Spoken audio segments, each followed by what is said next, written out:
Joining us now is I'm totally messing up. Yolian Ogbu. Tell me how that was. Is that okay? Close. Matt, Yolian Ogbu. Sorry.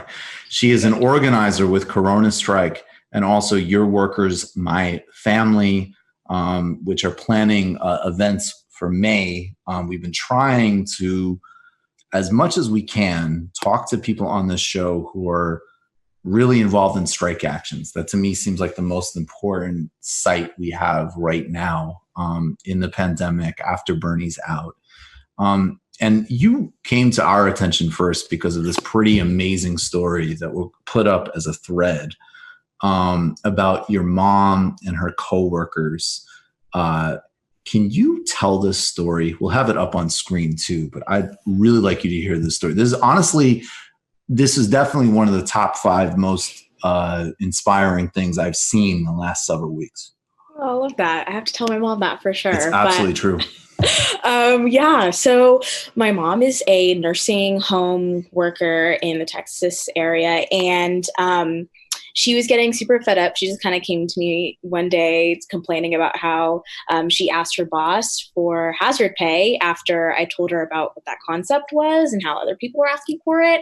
And her boss literally— Would you mind, I'm sorry, would you mind explaining hazard pay to people just in case they don't know too? Yeah, please. No, yeah. It's just like a part of just like being able to pay an employee, at which point like you're working under like your horrible conditions or just like basically during a pandemic, like, and what you're working in or with like is potentially hazardous. And so the, I guess, argument for why hazard pay would work for nursing home workers is if they literally like feed, bathe, and care for these elderly and immunocompromised residents. And so my mom comes into contact with these people like literally every day and could potentially contract the virus and give it to us, which sucks. So her boss, evidently named Karen, literally like laughed literally at her. True? Okay. Yeah, no, for sure. Okay. And said that they could have free lunch one day, like basically like pizza party style. And she could not believe it. And she was really fed up about it. So I was like, oh my gosh, like you can do something about it. And she's like, are you sure? And so we started like writing anonymous letters to to her boss saying like basically threatening that we were going to strike if she doesn't provide hazard pay. Didn't really listen or get any response. So my mom decides to call sick one day. And the rest of her team does the same thing. And just kind of a background information, their entire team and all of the employees at this nursing home are immigrants and or undocumented as well. And so like it was a big risk for them to do that, but they did it, and obviously they won, thank goodness. So that had happened. Her boss was like freaking out. And so she calls her like desperately and asking her to, cover her shift. My mom really did not care.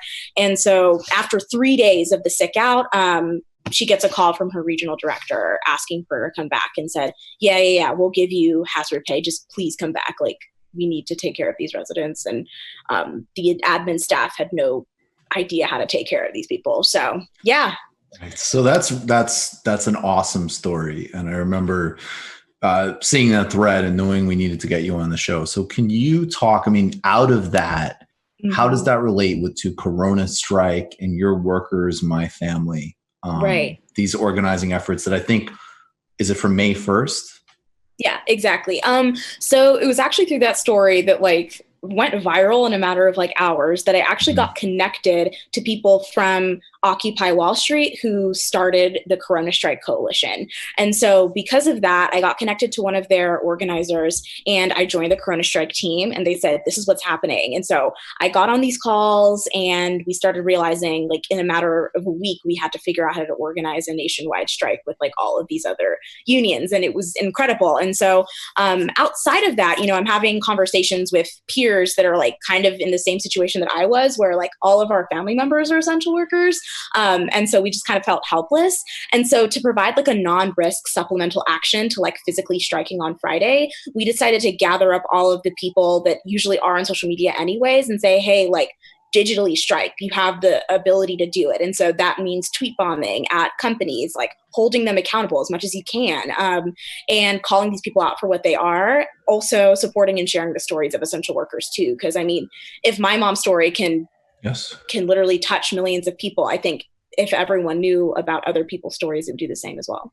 Yeah. And I think that's really smart, because I think that is, digital can't substitute for physical action, but if you use it to do what it's designed for, which is to get those stories out, then obviously it'll be really effective. So what is happening on Friday? And then how can people help?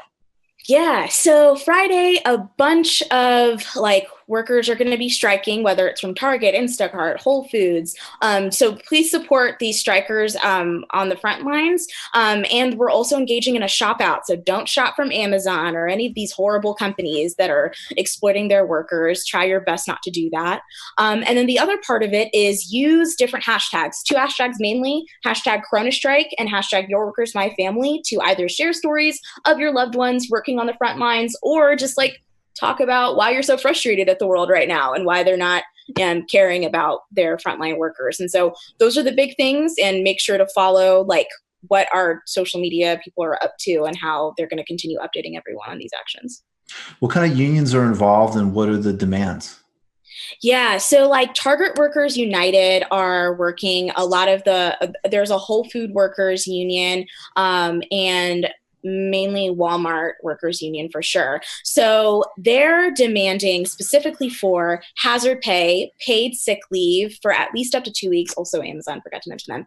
And Always also, them. No, literally. And PP, literally at the minimum. These are like basic requirements. It's not like they're asking for like $100K like salary a year. Like these people are working like bottom tier, like slave wages at this point. And literally asking for like dollars more, and they're tired of seeing like appreciation pay or like these cute like hero shirts, which I think are being given as an alternative to actual pay. So that'll be the giving people hero shirts as an alternative to paying them. Oh yeah, literally. Like Whole Foods gave all of their workers like a cool like hero shirt, like you're a hero to us, instead of actually compensation, which okay. And the ways that and some of the things that they're not getting provided could, if you wanted to be selfish about it, threaten you as a receiving end of people's, working in these environments and giving these deliveries, right? Exactly. Yeah. And it's like these people are forced to work under these conditions for literally like nothing, plus aren't even given masks to do that in the process. It's disgusting. It's absolutely disgusting. So okay, so people can support on social media. People can find the resources of places not to participate. Make sure you don't shop at Target, Walmart, Amazon. Right.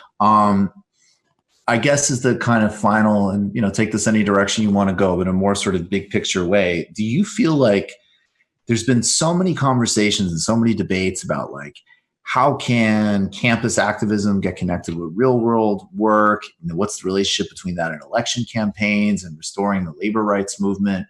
And then just watching this campaign take place and how important the story of what your mom did was. I mean, do you think like this is like a model that's coming together now that could actually have big dividends even outside of this crisis? Like it's being designed to last.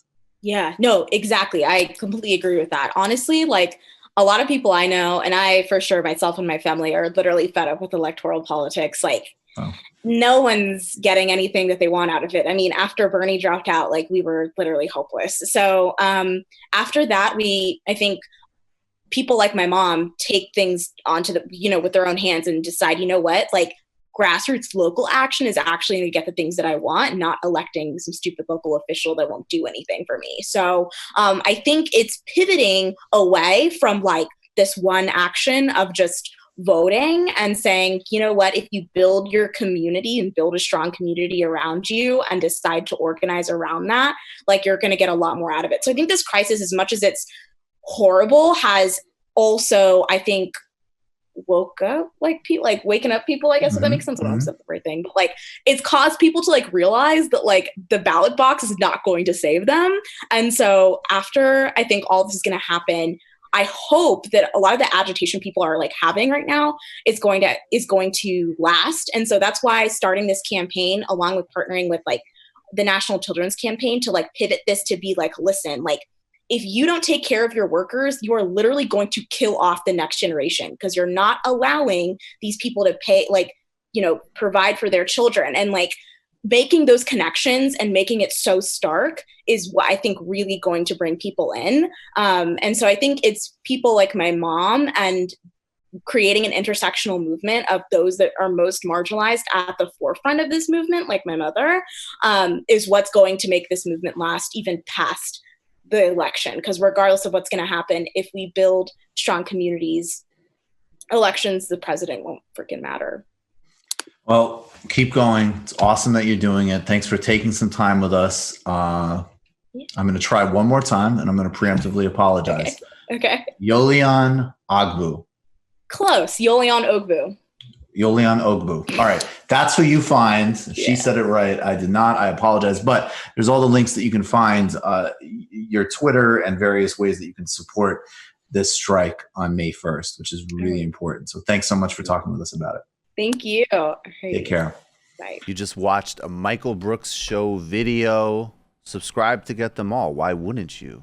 Don't be foolish. Click subscribe below and become a patron as well. Patreon.com/TMBS. Thanks, everybody.